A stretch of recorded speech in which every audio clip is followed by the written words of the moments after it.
Good morning to those joining from the United States, and good afternoon to those joining from Bahrain. My name is Kush Choksi, and I'm the Senior Vice President for Middle East at the U.S. Chamber of Commerce. On behalf of the Chamber, I want to welcome everyone today. We are delighted to partner with the Bahrain Economic Development Board to bring you this event and thank them for their ongoing support to our programs. The U.S. Chamber, as many of you are aware, is proud to be home to the U.S. Bahrain Business Council, which is dedicated to growing the U.S. Bahrain bilateral commercial relationship and has done so since its inception, which was at the time of the signing of the U.S. Bahrain Free Trade Agreement. Bahrain is a long-standing and close friend of the United States, and our economic and commercial ties are key part of the overall bilateral relationship. We are confident that today's event, amidst even a global pandemic, will raise awareness of the opportunities that there is to this bilateral commercial relationship and of Bahrain and the wider GCC region and the role American companies and Bahraini companies play in enhancing and creating jobs in the United States and in Bahrain. We will hear first from the Bahrain ambassador to the US, Sheikh Abdullah, and then by the US Chargé, Margaret Nardi, followed by a presentation on economic opportunities in the Middle East region by Mohamed El-Erian, president of Queen's College at Cambridge University. His Excellency Jamal Fakhro from KPMG will speak about KPMG's cost of doing business report, which would be tremendously interesting and I believe illustrative of many of the advantages that Bahrain offers. I will then moderate a fireside chat with Their Excellencies Zayed Alzayani, Bahrain's Minister of Industry, Commerce and Tourism, and Khalid Humaidan, the CEO of the Economic Development Board. Last but not least, U.S. Bahrain Business Council co-chair, Mr. Khalid Alzayani, will close the event. Mr. Alzayani has been our co-chair since the inception, I believe, of the council and a staunch supporter, facilitator, and enabler of all things commerce between our two countries. Throughout today's event, we encourage you to submit questions to our speakers. We want to make this interactive. You will see the option to do so on the web page where you're watching the live stream of this event. Please include your name and email address with your question so we can get back with you get back to you with an answer after this event if we are unable to get through all the questions today. I would now like to turn it over to my good friend, Mr. Qais Zubi. Qais is president of our AmCham Bahrain and a partner of the U.S. Chamber. Qais, we appreciate your taking time this afternoon to speak with us, and I will now turn it over to you.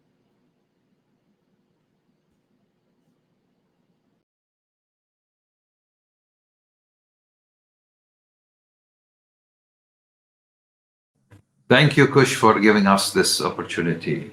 It is always an honor to represent the American Chamber of Commerce in Bahrain, and I'd like to welcome our distinguished speakers, everyone joining us from the United States, as well as our AmCham members and guests around the discussion covering business opportunities in Bahrain and the Middle East.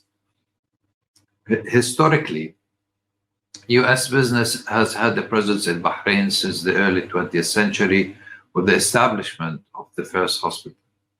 Following soon after, the American Standard Oil Company discovered the first oil in Bahrain and the region.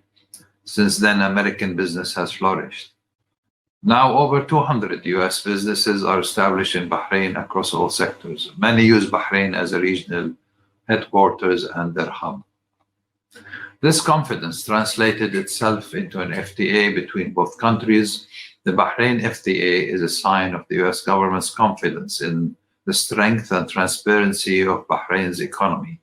U.S. manufacturers like West Point Home, Euler, and Mondelez report the driver behind the significant investment in Bahrain relates to Bahrain's open economy, talent labor force, a strong commercial legal framework, accessibility to neighboring countries, reasonable cost of living, tax-free jurisdiction except for VAT. All are key drivers for their decision. What is most significant about this is not just the many benefits that support tariff-free bilateral trade and investment, but that the U.S.-AmSham regional relationship is part of the global network of American chambers of commerce, which includes AmSham chapters in nearly every country in the Gulf and the MENA.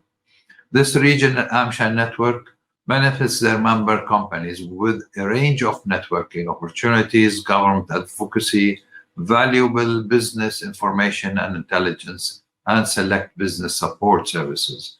It works to foster increased collaboration among the member companies and promotes greater business opportunities between the US and the Middle East region. Despite being the smallest economy in the Gulf, Bahrain is also the most diverse, with non-oil sectors accounting for 80% of the country's GDP. Major contracts have been awarded to US companies such as Bechtel and the likes, adding to that the ability to call on Exim Bank for corporate guarantees and loans. There's a lot of opportunity to consider here, and we hope tonight's presentation will lead you to visit Bahrain with the aim of setting up your business here and be welcomed by AmSham. Thank you for listening.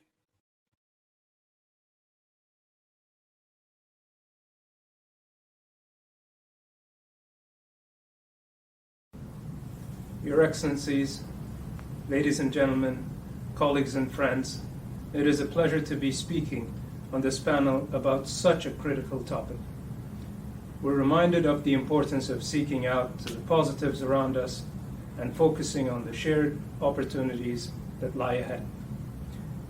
As we find ourselves at this critical juncture in our response to the global challenges posed by the COVID pandemic. This past year saw a number of significant developments in the relationship between the Kingdom of Bahrain and the United States that inspire optimism and open new possibilities. Only 2.5 months ago, on the South Lawn, the world witnessed a historic moment when Bahrain, the UAE, and Israel came together to sign the Abraham Accords, a ceremony that I was privileged to attend. With support from the US, the establishment of ties has reshaped the diplomatic landscape of the Middle East. Over this short period, we have witnessed the signing of a joint communique, 9 MOUs, and the exchange of cabinet-level delegations between our nations. To these points, Gulf Air, Bahrain's national carrier, has announced that it will operate 18 weekly flights to 3 different destinations in Israel. This is one of but a deluge of such business endeavors getting off the ground, connecting our peoples and markets. I have also witnessed firsthand the many ways in which the close and long-standing bilateral relationship between our countries is enhanced by the U.S. Bahrain Free Trade Agreement, which is the proud result of years of cooperation and interaction. Since its introduction in 2006, the U.S. Bahrain FTA has opened the door for numerous commercial opportunities in both countries. During this period, imports to the U.S. from Bahrain increased by 143%, while U.S. exports to Bahrain have increased by 300%. Reflecting our shared commitment to work closely on priority areas, the U.S. and Bahraini governments launched their inaugural joint strategic dialogue just yesterday. The dialogue will include a number of thematic sessions, including the promotion of bilateral trade and investment. High-level participants will discuss existing ties and provide new prospects for attracting U.S. businesses to Bahrain and vice versa. I am confident that the incentives being discussed by our governments will be more than sufficient in empowering American businesses to reach the entire region through a foothold in Bahrain. All of this culminates into the start of a fascinating new chapter for our region, availing an unprecedented amount of business to be done.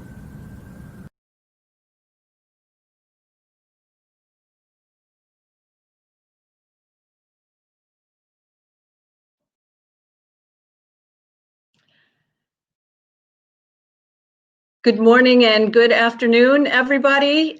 This is Maggie Nardi, the Chargé d'Affaires. I want to thank Kush for the introduction, and I want to thank Bahrain's Economic Development Board and the U.S. Chamber of Commerce for hosting this event and for giving me the privilege of saying a few remarks. I can't tell you this event could not have been timed better. It's really at the culmination of a series of diplomatic and economic achievements by the government of Bahrain, which culminated with the September 15th signing of the historic Abraham Accords, as His Excellency the Ambassador mentioned. And Bahrain has wasted no time in turning that into practical implementing documents to move the relationship forward across all sectors, and engagement has already begun. And I can tell you, the phones are ringing off the hook. Certainly, business between Israel and Bahrain is increasing, and the opportunities for American companies are also increasing. This agreement has the potential to expand security, stability, and prosperity, not just for Bahrain, but for the greater GCC region as other countries realize the benefits, looking at Bahrain and the UAE and join forces with them. And I do think this also will bring benefits for the United States. And I can't tell you the timing could not be better. We all needed a good news story. As has been mentioned, this has been a very tough year economically around the globe. No different for Bahrain, but they, as you can see with the signing of this accord, they are not sitting around waiting for the situation to improve. They are looking for ways to change the economic paradigm, to find new opportunities, to reinvent themselves, to find interesting ways to approach the market and new clients to attract. And this is just one example of it. Bahrain may be a small island nation of 1.5 million people, but it punches way above its weight class. Bahrain has been the first in the region or a leader in many areas. It was the first to give education to women in the 1920s. It was the first to discover oil, as has been said. It is #1 in the fight against trafficking in persons in the region. It's a leader in religious freedom. It's a leader in maritime security. And it has the largest aluminum smelter in the world outside of China, which is quite a feat. So it really was no surprise that Bahrain was the first GCC country to sign a free trade agreement with the United States, and it still remains one of only 2 countries in the GCC which has that. And that FTA, which has been mentioned, makes Bahrain a premier location for American companies that are interested in doing business or investing in a full range of critical areas, whether it's the financial sector, ICT, medical services, education, manufacturing, construction, or logistics. And some American companies have already realized the benefit of partnering with Bahrain. We have an American company that has 2 American companies that have been working on the airport modernization, one on construction, one on operations. Another company has been working on the design of the new King Hamad Causeway, which will be the second bridge connecting Bahrain and Saudi Arabia. Others are working on the Babco Petroleum Refinery Modernization Project, which will significantly increase the refinery's capacity. Yet another country is helping Bahrain to achieve all the milestones needed to restart direct flights to the United States, which will be a great boon to business. Others are working on expanding the ICT network to increase remote communication as well as data storage, and others are working on oil and gas exploration. And those are just a few of the areas bilaterally. Bahrain also provides an excellent commercial platform for those who are interested in doing regional work, whether it's just putting a logistics hub or having a base of operations. Because of the location, because of the very close proximity to Saudi Arabia, the extensive number of flights, the business climate, which Kais mentioned, and that is transparent, streamlined, and free of taxes other than the value-added tax, And then because of the benefits of the free trade agreement, which makes imports tariff and customs duty free almost completely. So if you are considering looking at this market and have any interest in trying to reach the 50 million consumers in the GCC market, Bahrain is an excellent place to make a home and a base. It also has a strong road network, airports and seaports, and can connect you not just with the GCC, but with North Africa and the Indo-Pac region. And frankly, as someone who lives here, I can tell you it is also an excellent place to live. So if you're at all interested, or if you have any questions about doing business in Bahrain, I would encourage you to contact us at the U.S. Embassy. We are here to help. We are happy to support. And if we don't have the answers, we will try to get them for you. So thank you again for this opportunity. I look forward to the discussion.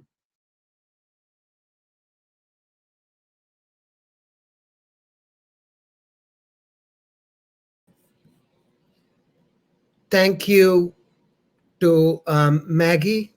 I also want to thank our other speakers, Kais Zobi, Ambassador Abdullah, and of course, as I just mentioned, our Chargé, Maggie Nardi.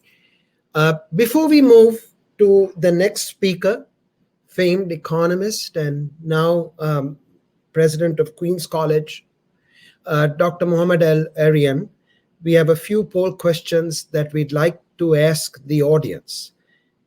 These questions will help us understand more about your potential global expansion plans into the Middle East and how the U.S. Chamber and our U.S. Bahrain Business Council and the Bahrain Economic Development Board can help you. I want to thank you in advance for sharing your thoughts on these questions, which will offer us valuable insights and help shape the types of activities, programs, incentives, and other things that the Council, the Bahrain Economic Development Board, can offer. You can answer these poll questions on the web page where you are watching this live stream. The poll questions will now be displayed on the screen.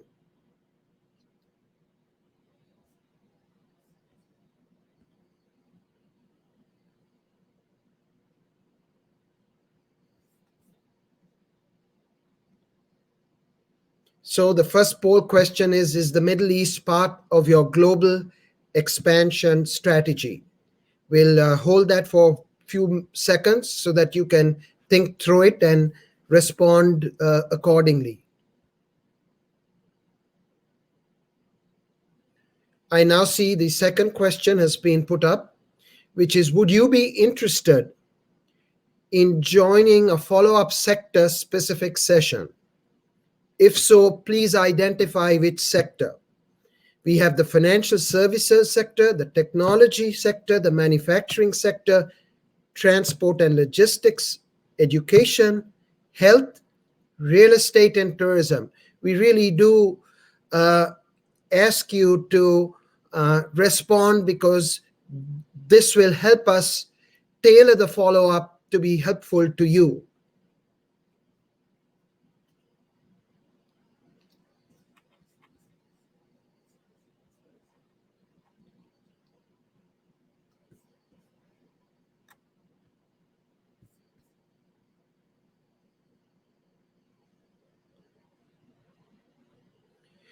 Thank you. We will now turn to Mohamed El-Erian for his presentation. Mohamed, we thank you for joining us. We are delighted to have you, and I know there's an eager audience, so the floor is yours.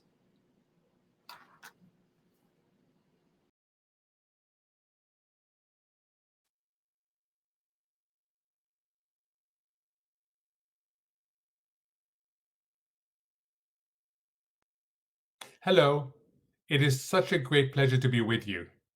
Thank you for this wonderful opportunity. Ahead of the more focused sessions you will have on sector and country issues, my goal over the next 15 minutes is to provide you with a global macro overview, which I hope will both inform and influence two things that are relevant to our gathering. First, what I call the neighborhood effects. That is, what should investors in the GCC, in Bahrain know, whether it is about country-specific or regional issues that are imported from the outside world. And what I will say will be of relevance to investors, companies, and governments. The second is, what are the key things to think about in navigating what's ahead, particularly the months and years ahead? I do this in full recognition that I'm talking about a region that I'm from that is often misunderstood and certainly subject to excessive generalization. So let me start first with the global economy. What does it look like? What's ahead? And then pivot from there for the implication for the GCC and talk about the implications for investing in Bahrain.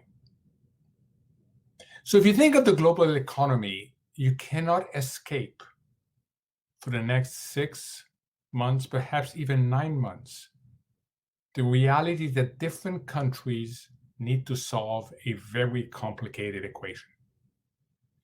And if you contrast what has been happening in Europe and the US on the one hand to what's been happening in East Asia and China to the other, you really capture that. What do I mean by that? Whether you're running a government, a company, whether you're talking about this in a family, we are today faced with the challenge of balancing 3 things.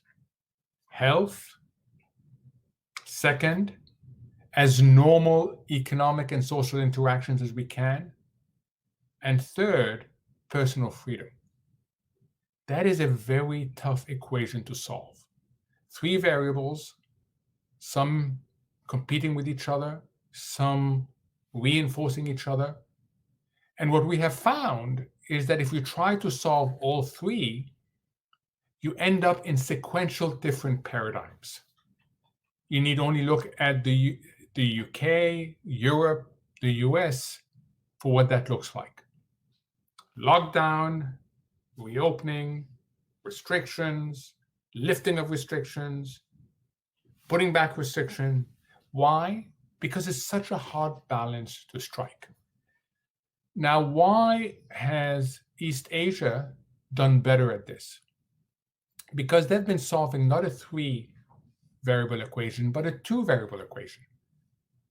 They've been solving for health and as normal economic and social interactions as possible, because the personal freedom issue is addressed either through government influence in China or through collective responsibility in countries like Singapore, countries like Taiwan, and of course, Korea.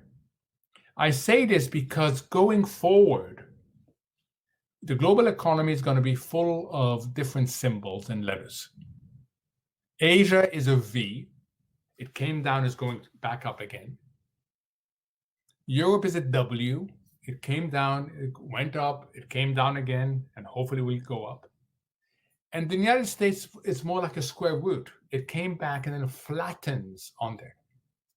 So this is the reality of the global economy that we are operating in for the next 6 to 9 months. Dispersion is a very important factor, and I'll come back to why that is particularly important for investors in the Middle East. The second element is inequality. This has been a massive unequal shock. It has resulted in an increase in inequality both within countries and across countries. And I'm not just talking about the inequality of income and wealth. I'm talking of the inequality of opportunity. And it's important to keep that in mind because of what economists call scarring, the scars that are left behind, which is the longer term impact on the global economy in which we are all going to be operating in. The third element to keep in mind when you think of the global economy and how it influences what you are doing in your house, so that how the neighborhood influences your house, is the great disconnect. The disconnect between Main Street and Wall Street. between the real economy and between the financial sector. Whenever I talk about this, I'm reminded of Charles Dickens' Great Expectations. It stars the best of worlds, the worst of worlds, the season of light, the season of darkness, the age of wisdom, the age of foolishness.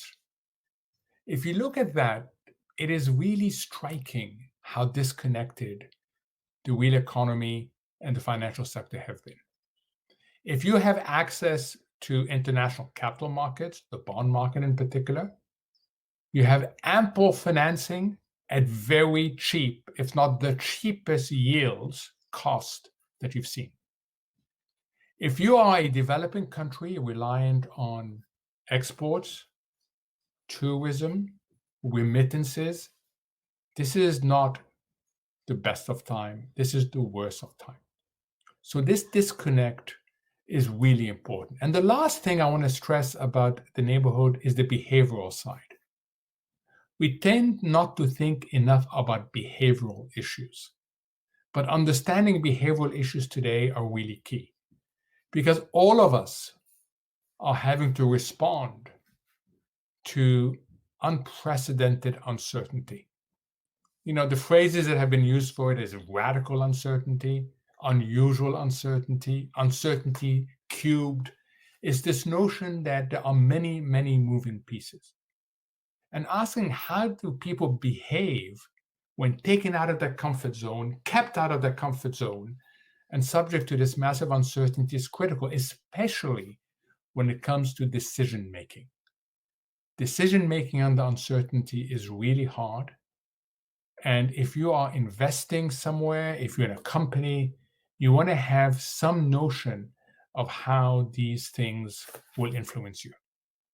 In fact, the 4 things I've talked about, dispersion, inequality, disconnect, and behavioral, are absolutely key to navigating the journey ahead. And it's not just the journey for the next 6 to 9 months. That's certainly the case. But if I had more time, I would tell you why we are going to come out of this looking different. We're going to come out of it looking different on the supply side. We already see it, a different type of globalization.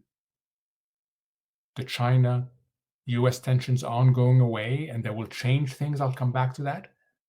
There's also more concentration that's happening on the supply side. On the demand side, there's a serious question to how much damage is being created in the Western world to economic, household security. How insecure will people feel? How different will they behave? In a world like that, you know a few things, whether you are a financial investor or whether you are a physical investor. One is you've got to have a very open mind.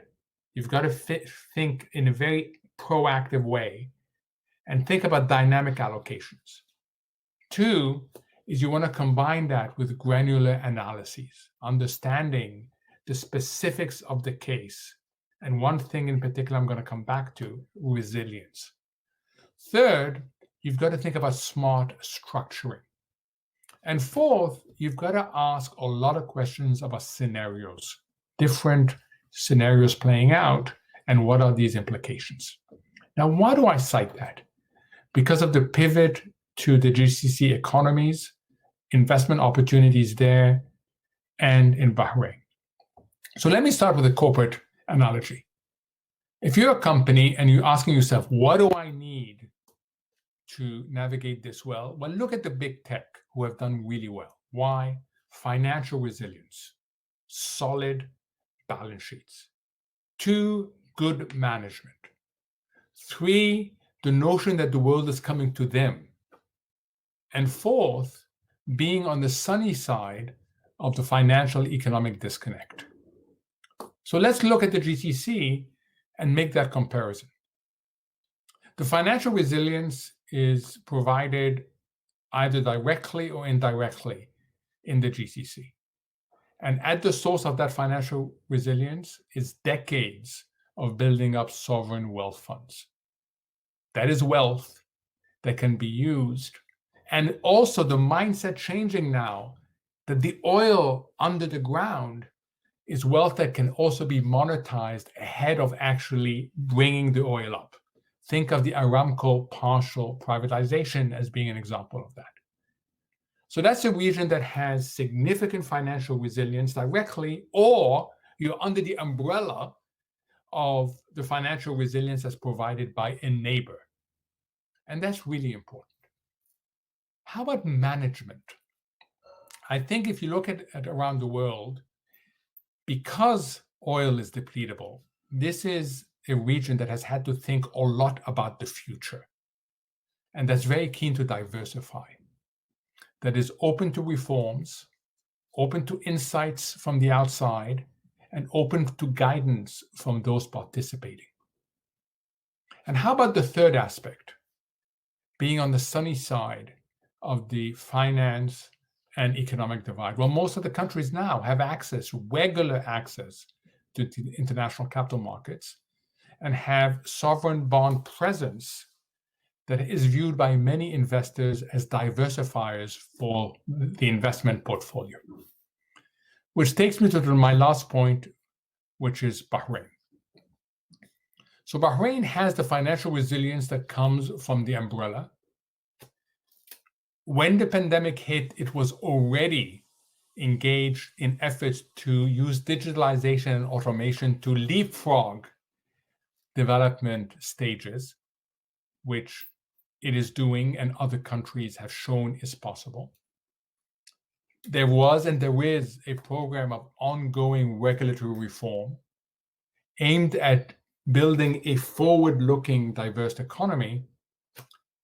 And of course, you have a tech-savvy young pool of potential employees coupled with a government that knows that it needs to listen to the views of business, because ultimately that is how successful diversification happens.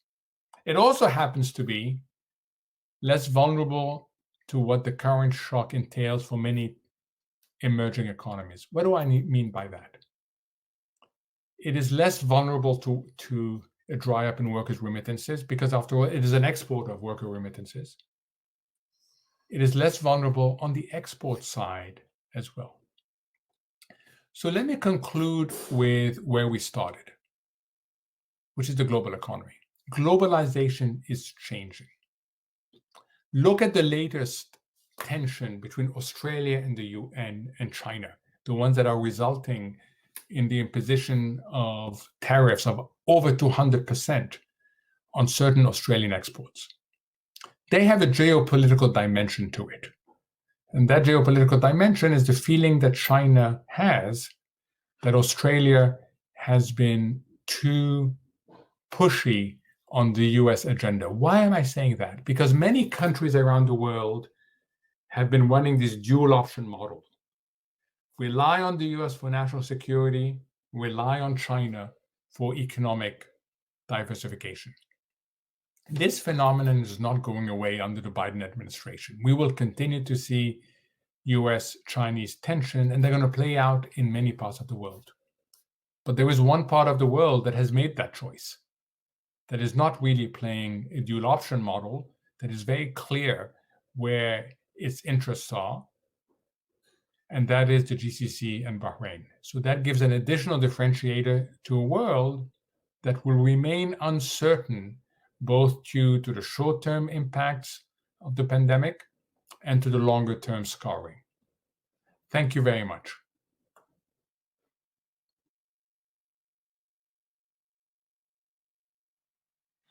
Your Excellencies, ladies and gentlemen, thank you for inviting me to present the summary of KPMG report on doing business in Bahrain.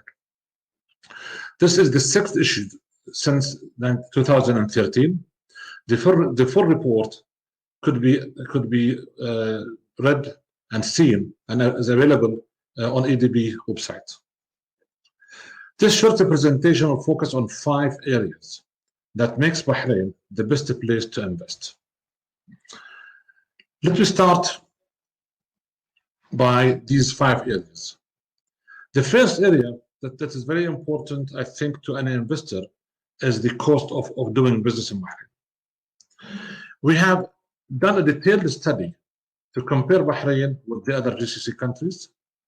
And as you can see on the slide, that in terms of manufacturing and logistics, Bahrain is cheaper by approximately 43 to 49% than the other GCC countries. When it comes to financial services, Bahrain is cheaper by 35% compared to the other GCC countries. And on ICT, we are cheaper by 15 to 20%. Above that, the cost of living in Bahrain, according to our study and according to international studies, is approximately 23% compared to the GCC countries. My second point is that we have got a world-class transport and telecom infrastructure. And as you may be aware, we are opening a new world-class new airport soon, next month. And we have got one of the best ports in the region, that Sheikh Khalifa bin Salman port. And via our 3 world-class telecommunication company, you can use and utilize the best services of telecom. And talking about telecom and internet services, Bahrain is one of the very few countries in the region that allows you to that have no restrictions on the use of VoIP.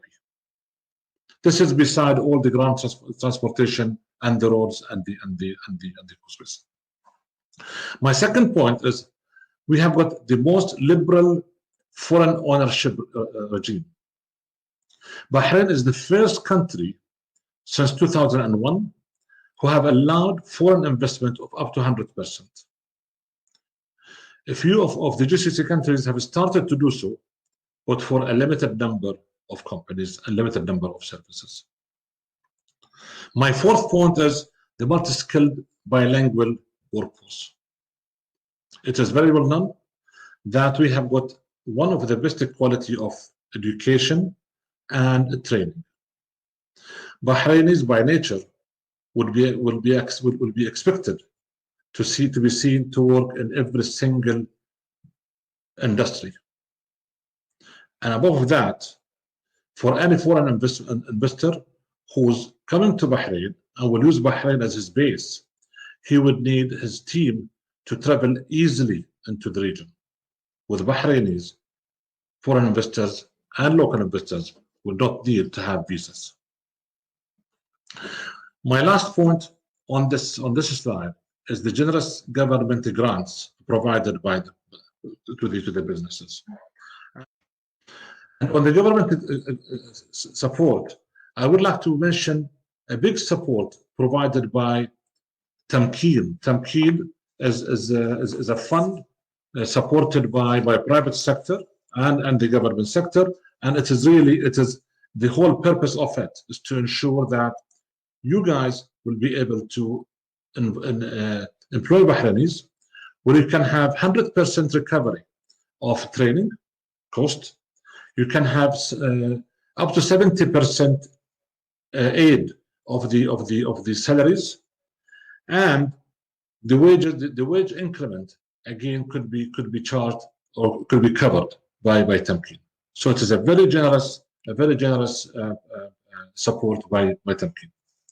Other areas that I think which makes Bahrain to be very attractive is the location.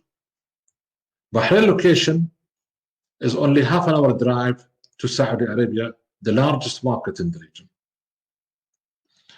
I was talking earlier about ITC, and I can confirm that 95% of Bahrain is covered by 3G network.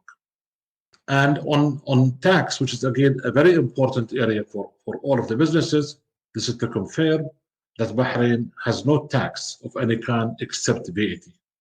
So we don't have corporate taxes, we don't have capital gain taxes, and we don't have withholding taxes. Last but not least, here it comes the importance of Bahrain market. It has a very good regulatory system, whether it comes to the central bank, which is seen as one of the best central regulator in the world. When it comes to telecom, we have the TRA, who regulates the telco business. When it comes to cyber security, we have just established a separate entity to look after cyber. And last but not least, RERA, the real estate regulation. So most of the businesses here are regulated by independent body. I hope this short presentation gave you, ladies and gentlemen, enough information about doing business in Bahrain. Thank you.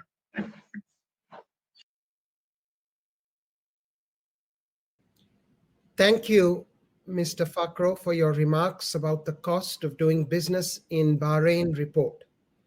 This is very useful information for all of these companies that are looking at investment opportunities in the Middle East region, and more specifically in Bahrain. I'm looking forward to this next session, where I will be moderating a discussion with His Excellency Zayed Alzayani, Bahrain's Minister of Industry, Commerce and Tourism, and His Excellency Khalid Humaidan, Chief Executive of the Bahrain Economic Development Board. Thank you both for being here today. Again, my name is Choksi, and I'm the Senior Vice President for Middle East Affairs at the U.S. Chamber of Commerce. I'd like to say a few words before turning over to the Minister and Mr. Humaidan for the fireside chat. The Chamber is a proud home to the U.S. Bahrain Business Council, which was established in 2006 alongside the signing of the U.S. Bahrain Free Trade Agreement. The Council and Chamber are committed to broad engagement that brings together companies and government officials in Bahrain together, like today's event. The U.S. Chamber has a long relationship with Bahrain, and in 2017 had the honor of hosting His Royal Highness, the Crown Prince of Bahrain, at our headquarters in Washington for historic deal signings of approximately $10 billion US. Our CEO, Mr. Tom Donahue, also visited Bahrain in 2018, where he had the pleasure to meet His Excellency Minister Alzayani, and also many other senior leaders in the Bahraini government, including His Majesty the King. We also want to thank the Economic Development Board once again for their partnership in planning today's event. We look forward to working with the Economic Development Board on a number of programs next year. I'd also like to acknowledge my team members who run the Bahrain Council: Jennifer Mail, Executive Director of the U.S. Bahrain Business Council, and Liz Clark, Manager for the Council. I also wish to acknowledge the co-chairs of the Council, who are leaders of the U.S. Bahrain business relationship and have great success stories to attest to. The Council co-chair Khalid Alzayani, Honorary Chairman of the Alzayani Investments and Midal Cables, Council co-chair Jonathan Whitmer, the CEO of West Point Home, and Council co-chair Zubin Chakpa, the head of Middle East and Africa at Amazon Web Services, also known as AWS. The Chamber is encouraged by the growing interest in investing in Bahrain from the US business community, and we are optimistic about the potential of collaboration in the private sector to bring our two countries closer together. Now, I look forward to speaking with you both, Your Excellency Minister Alzayani and Your Excellency Khalid Humaidan, to discuss the business environment and investment opportunities in Bahrain. Both of our guests are strong supporters of the Bahrain-US commercial relationship and partners of our council. Both have visited Washington, D.C.'s and the U.S. Chamber and spoken to our companies in the not too distant past. And we look forward to hosting them again, in addition to visiting Bahrain together with our companies at the earliest once international travel is resumed post-COVID. So now I'd like to ask a few questions. Let me begin with Mr. Alzayani, and then I'll ask the same question of Minister Humaidan. The first question which I'd like to ask, and Minister Alzayani, will begin with you. Bahrain has embarked upon a major program of reforms in recent years. What has this done for businesses? Well, firstly, Kush, thank you for giving us this opportunity. We always appreciate the opportunity to talk to your members through your respected platform. It's a pleasure to be with you today, albeit that we are with you remotely, but I think in today's world, it's quite a convenient and practical way of talking to your audience. I think if we were to talk about the recent reforms in Bahrain, it's probably more prudent to split it up into 3 phases. We started our reform actually in 2008 with the launch of the 2030 vision. And that vision was launched to be the first national vision in the region almost 12 years ago now, with the ultimate target of 2030 and one simple goal: to increase the average household income of the Bahraini families. Since then, in 2015, we took a more closer look at doing business in Bahrain. And we decided it was the right time to change the economic landscape of doing business in Bahrain. And that involved many facets. Obviously, we had to do a lot of reform on our legislation, a lot of reform on our practices, not just in the Ministry of Commerce, but in other departments affecting the business environment in Bahrain, and on training and software and applications and all that assist in facilitating doing business in Bahrain. So if we were to take a snapshot from 2015 to where we are today, I think I would probably split it into 3 segments. One is the pre-corona. Of course, when we started in 2015, nobody envisaged corona. 2020, nobody envisaged corona. One is how we dealt with corona, so the 2020. And the third, which is more important, is how do we go beyond corona? Because it seems now that we know more about the disease. We're seeing light at the end of the tunnel, and the next challenge would be less of a health challenge, but more of an economical challenge. So when we studied the landscape in 2015, we did a lot of reform, and the main common factor in that reform-led process by His Royal Highness the Crown Prince was how to make setting up businesses easier, how to make our laws more effective, our processes more transparent, and mostly our services more efficient in terms of our clients. And I stress the word clients because one of the major mindsets that we had to change is that people we serve, whether Bahrainis or investors from abroad, are actually our clients. We, as a civil service office, we had to change the mindset from being bureaucratic, authoritative, to being service-oriented. And that has created a world of difference because it starts very simply with the simple clerk serving on the counter, or the person picking up the phone, answering an inquiry, or a chat box, or any email, or any correspondence. So we worked with that, the soft skills. We've managed to change the mindset. Today, I must say that we have a very dynamic team between us, the EDB, and most other government agencies involved that are primarily service-oriented. We changed a lot of the systems, so we introduced a new portal to register companies. We did all that digitally, so today we are a paperless government agency. You can register your company from anywhere in the world via the internet. You don't have to show up in person. We've eliminated a lot of the bureaucracy that was required to set up a company, and we've changed a lot of the laws that impose such bureaucracy. That led to huge increase in the number of commercial activity in Bahrain, the number of commercial registrations, and we had a spike in 2016, 17, 18, and the growth continued into 19, and then obviously Corona came. So when we were hit by Corona, suddenly the emphasis was shifted from how to preserve what we have achieved in the last 3 or 4 years. Because His Royal Highness the Crown Prince knew from day one that Corona initially would impose a health challenge, but once the health issues were resolved, we would be left over with the economical challenges that could drag us back and could last with us for a few years to come. So his vision from the very beginning was how to balance combating the disease, making sure that the spread is slowed down, making sure that the medical capacity in Bahrain is not exhausted, whilst preserving as much as we can from the companies we have in Bahrain and the businesses we have in Bahrain.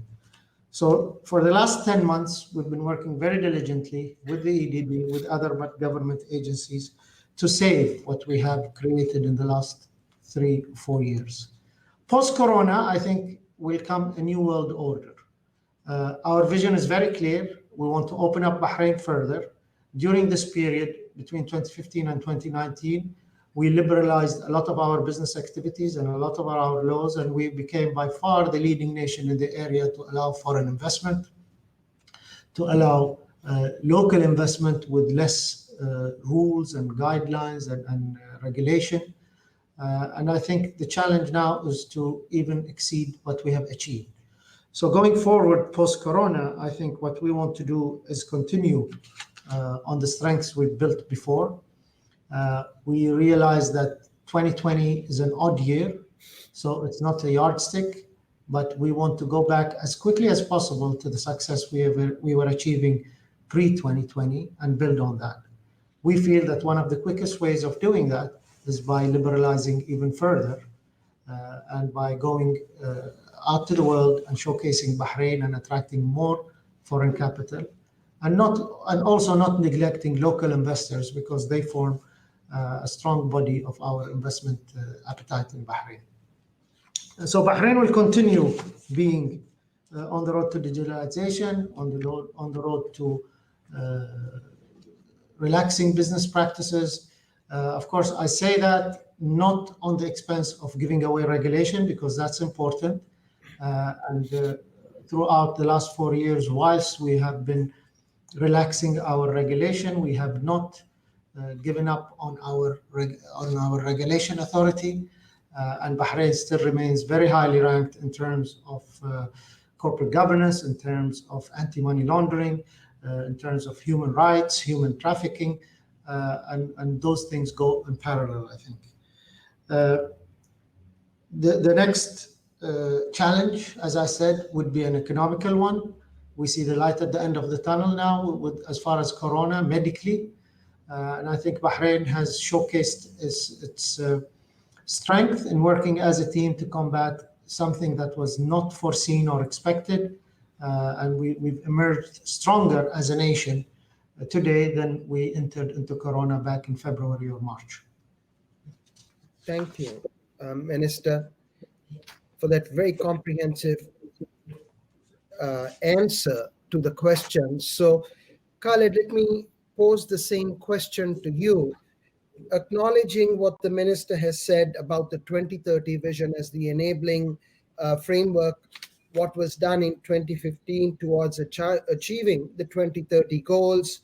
The Minister split it up into the pre-Corona, handling of the Corona, but now looking beyond and the economic challenges ahead. From the EDB, the Economic Development Board's perspective, can you share with us some of those longer-term goals, but also the immediate and the economic challenges, and what you may or may not be doing to complement what the government is doing? Absolutely. Thank you very much, Kush, Your Excellencies, ladies and gentlemen. Thank you for attending this webinar. Thank you to the U.S. Bahrain Business Council for arranging this. I'd like to also thank our guest speaker and distinguished presenters who came before us. When we talk about reform, what is important is to see the level of diversification of the economy of Bahrain. I'll take 2 points in time to show the difference: the year 2000 and the year 2020. What we had to do, and we recognized early on, is that oil was playing a very big role in our economy, and we had to reduce our dependency on a single commodity. In the year 2000, oil and oil-related services represented over 40% of Bahrain's GDP. And we recognized that that cannot continue. So we started and sped up the diversification of our economy, where we're trying to raise other sectors to compete with oil. Today, in the year 2020, oil represents less than 20% of our GDP. We were successful in the first phase of our diversification by increasing sectors like the financial services sector. Today, financial services represents 16% of our GDP. Manufacturing represents 14% of our GDP. And we have other sectors that also compete with oil. What's important to note, an important sector for Bahrain is tourism.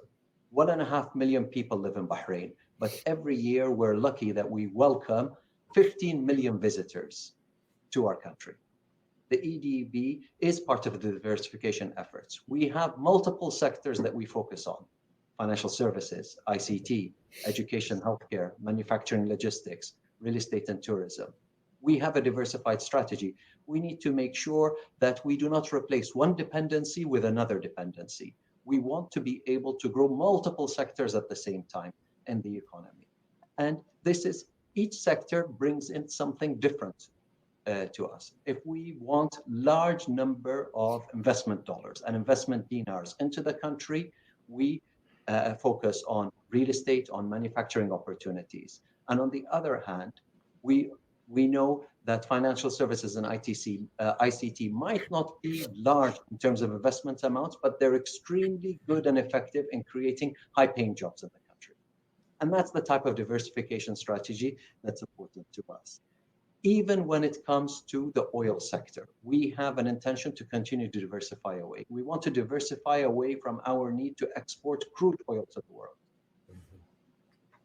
In the last few years, BAPCO, our oil company, has embarked on a major modernization, 6.8 billion, representing something roughly around 18% of our GDP for a single project. It's the largest project in Bahrain's history as a single project. And the aim for that is to remove away from dependency on crude oil into derivatives of oil. We want to improve our refining capacity. We want to improve our upstream. We want to be able to produce petrochemicals in Bahrain. With that comprehensive strategy, we want to make sure that we continue down the path of diversification by improving the oil and non-oil sectors in the economy. Thank you. Thank you. Thank you very much, Khalid. And that very nicely complements everything what the minister said about the macro economic reforms. And then you spoke about the support to the non-oil economy. I know you said manufacturing itself accounts for 14%. And then even within oil, you spoke about some of the diversification that's taking place, which it's a nice segue to my next question. Again, we'll like to begin with Minister Alzayani. We heard in today's webinar that many US firms are setting up regional offices in Bahrain to benefit from the 3.7 trillion overall Middle East market opportunity. Who are some of the key companies doing business in the kingdom, and what types of engagement do you have working with them on behalf of the government? Minister Alzayani? Well, there's quite a few, and it's not new. Our relationship with the United States and US firms has been quite a long relationship. It's been spun to the beginning of the last century. There are many companies that have set up in Bahrain. I can name a few. Citibank, for example, has been here since the 70s. We have probably the most recent success story is Mondelez. And Mondelez is quite a peculiar story because they started with one factory about 10 years ago. And then they decided to build a second factory for a different product line. The first one was for cheese, and the second one was for biscuits. And the success story we marvel about with Mondelez is that the second investment was double the size of the first one within 8 years apart. Not only that, Mondelez at a later stage decided to sell its original investment, and they sold it to a Danish company.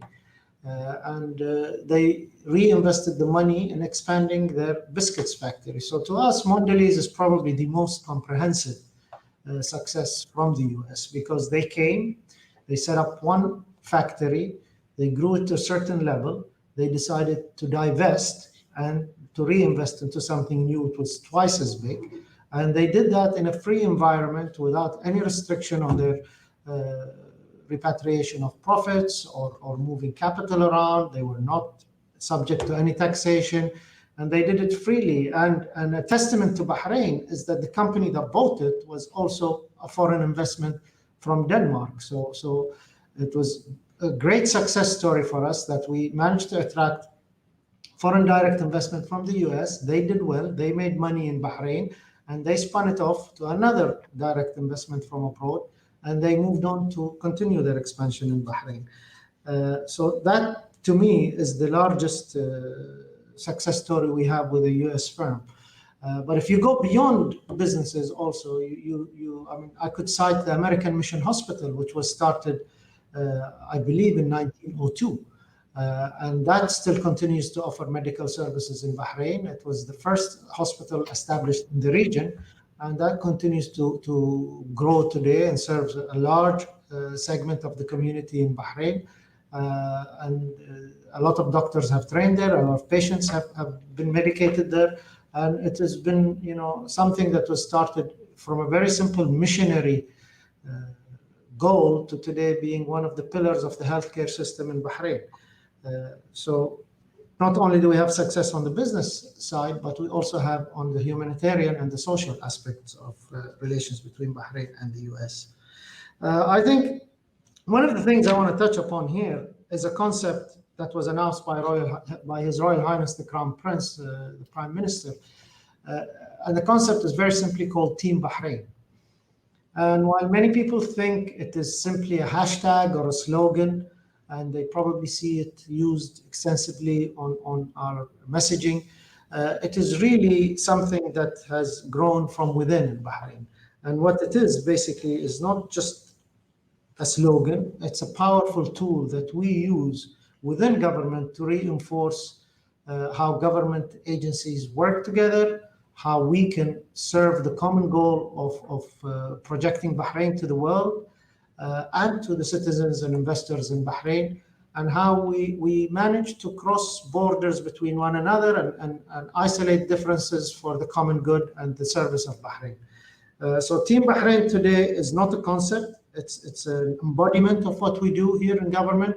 It's a true value that was laid down by His Highness the Crown Prince, and it has filtered down to all the employees within government. And everybody today is really proud of this, and it's become a slogan that we use to celebrate success. So when something happens for the good of Bahrain, we say, this is Team Bahrain at its best, whether it is in business or any other aspect of life, education, health services, combating Corona, running an F1 race. It is all Team Bahrain, and that seems to be the unifying umbrella that we all work on nowadays.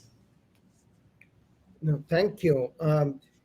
Minister Khalid, Minister outlined from the original American hospital in 1902 to Mondelez.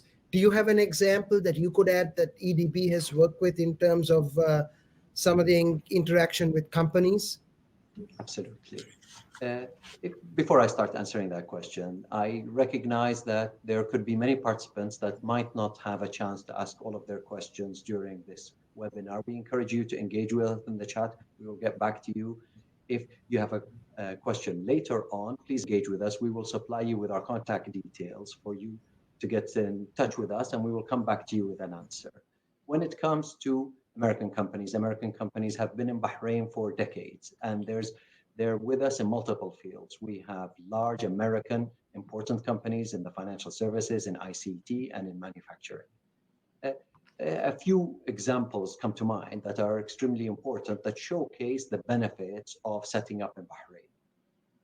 One of them would be Amazon Web Services. They came recently and they set up a hyper data center in Middle East and Africa, the first of its kind in this region, and they chose Bahrain for a base.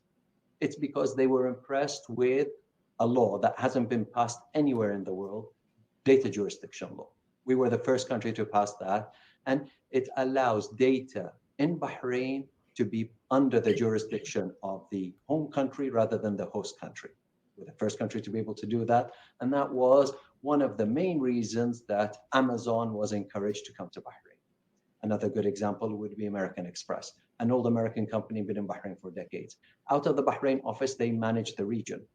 They are here because low operating costs help their bottom line. In addition to that, they have privileged access to the decision makers in the country. And there's always going to be times where that type of access, that type of proximity is very, very important to the business. We have another financial institution, also very important, Citibank. From Bahrain, a large team manages their call center for private banking for the ultra net worth individuals in this region. They have a bilingual, skilled banking force specialized in financial services that is able to help them with that. Mondelez, good example. His Excellency the Minister mentioned that. It is one of 6 mega distribution and manufacturing plants that they have around the world. And Bahrain is the home for it. From the factory in Bahrain, they supply over 40 countries around the world. You could go to a supermarket in Australia and New Zealand and pick up Oreo cookies that are manufactured in Bahrain. And what made it work is the logistics network that we have, the ability to clear goods, to move goods around. That type of connectivity was very, very important for Mondelez. To us, the American market is important and will remain important. It is the most strategic relationship we have outside this region. And our intention as EDB is to double down. We want to continue to invest in our presence in America. We want to continue to gain access to decision makers in American companies to present them with the opportunities that are available to them in Bahrain. Thank you. Thank you, Khalid.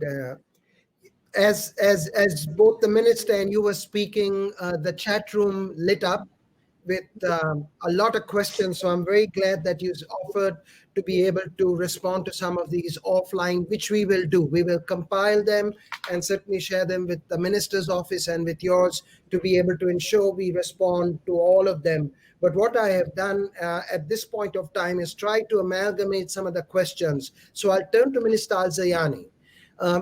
Many of the questions refer to the fact that Bahrain is a small country in terms of a marketplace, but at the same time, you have managed to be of great success. So can you tell our audience, will they be able to find the right skills for businesses if they come in? Absolutely. I think one of our strongest unique selling points here is local talent. And frankly speaking, no matter how much we speak about it, we don't do it justice. There is abundant talent in Bahrain. This is a country that has celebrated official and formal education 100 years, formal education, 100 years of medical services last year, 2019. So we have a huge depth of knowledge and wisdom in this country. To add to that, we're also one of the most liberal countries in the region in terms of attracting expatriates to live and create a life in Bahrain, not to come for short-term contracts, but to come and make Bahrain home. And I think if you look at the mix of the population today, we're about 50-50 between nationals and expatriates. But a lot of the expatriates who've come to Bahrain, and some of them have come out, on short-term 3-5 year contract and ended up staying here much longer. A lot of the expatriates I know came as single men or women and ended up getting married and setting up families and having kids in Bahrain. So abundance of talent is available, whether it's local or from overseas.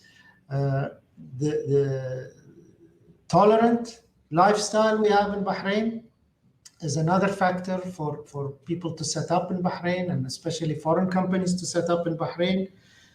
Geography is something you can't change. We are literally in the heart of the Gulf. So we are, 4 hours from Riyadh by car, 4 hours from Kuwait by car, within less than an hour flight from all the main cities in the GCC.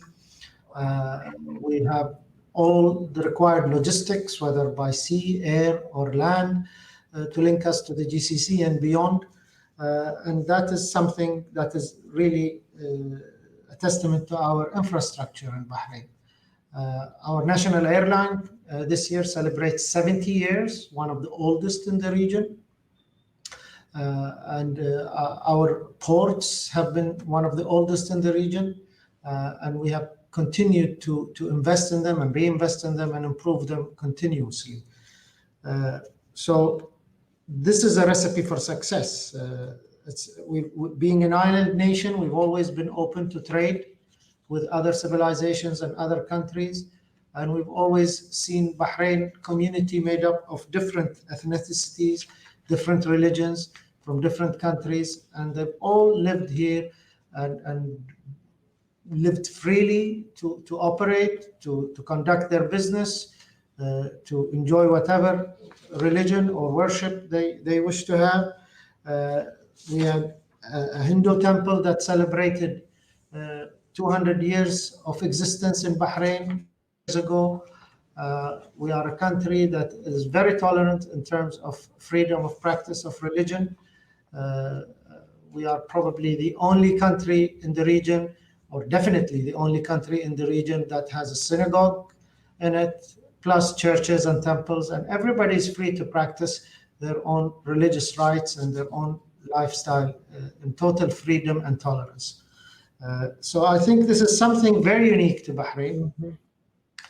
It's not only noticed in the Bahrainis themselves, but also the expatriates who live in Bahrain, of how they tolerate and accept others from other regions or other religions or other ethnicities. Thank you. Khalid, the minister underscored so many of the factors that have drawn companies, American companies, to Bahrain to continue to operate, including the quality of life and the fact that they can tap into an educated workforce. Could you outline just for us two or three incentives or services that American companies would gain specifically from the EDB if they were new and showed up at your door? That's a very good question, and it's a very important question. It is one of the things we engage with investors regularly.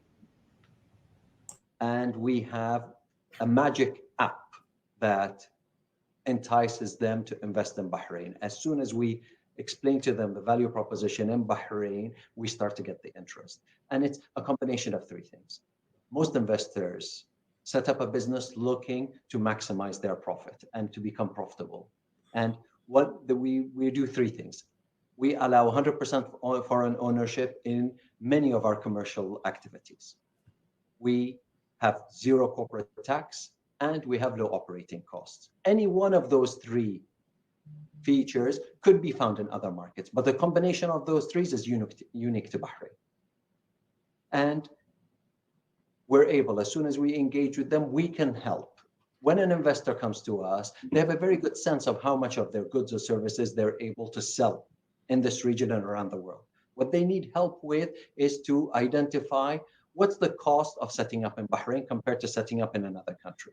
This is what the Economic Development Board can help with. We can help you with the feasibility stage of your business.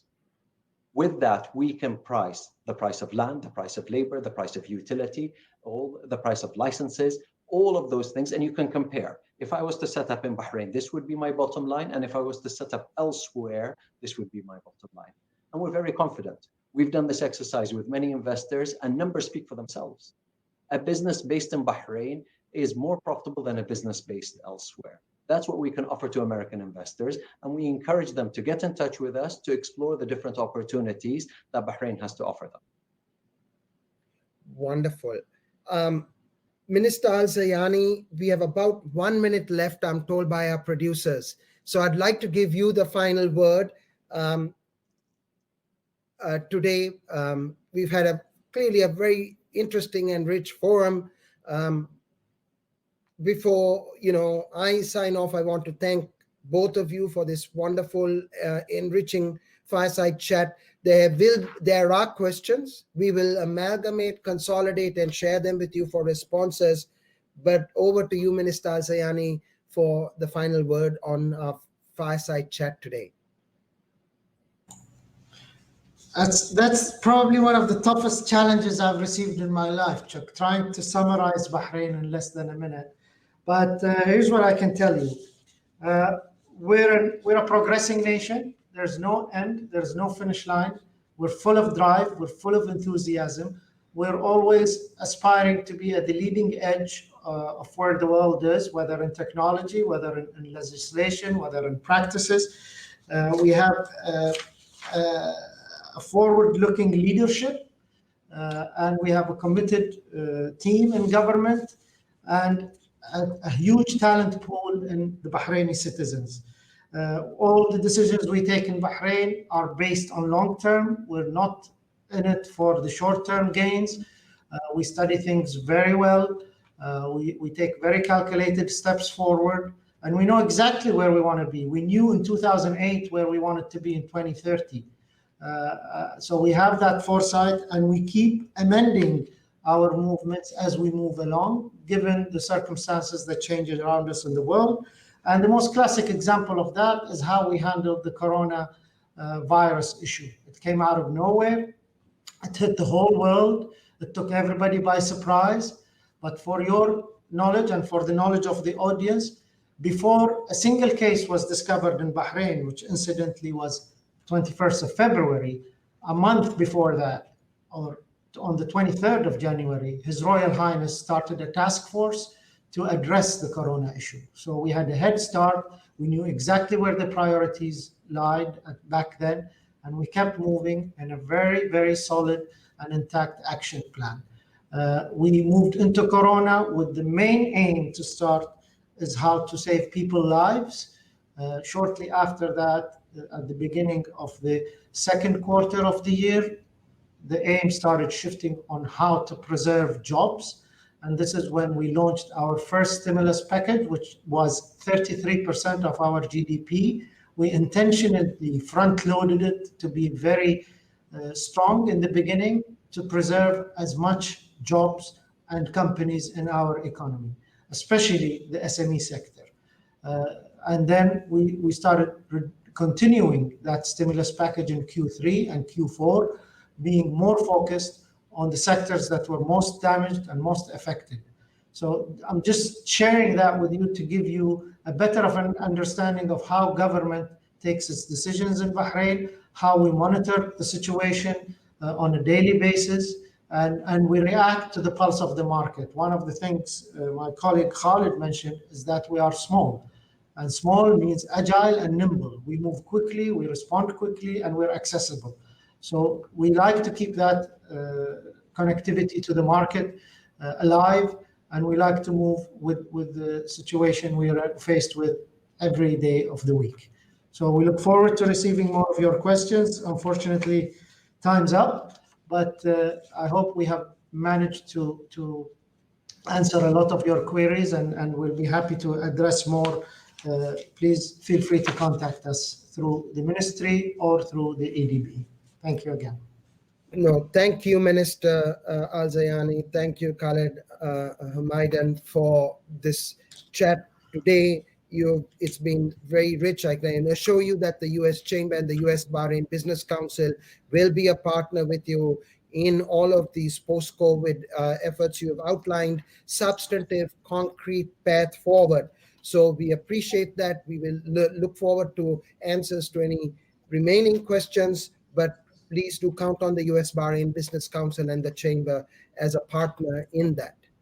And now, therefore, we turn to our final part of the overall forum to hear closing remarks from Mr. Khalid Alzayani, the co-chair of the U.S. Bahrain Business Council. Khalid, over to you.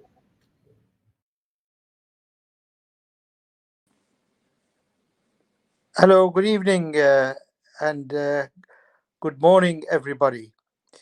It's been truly a pleasure watching this presentation with you, and I hope that you have realized how Bahrain is a very welcoming environment for business.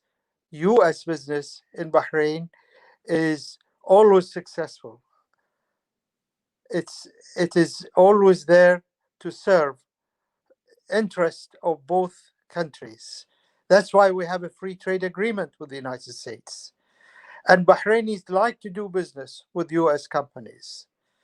We can do several things. Let me tell you first of how many Bahrainis have also invested in the United States. So this should be a good reason for you.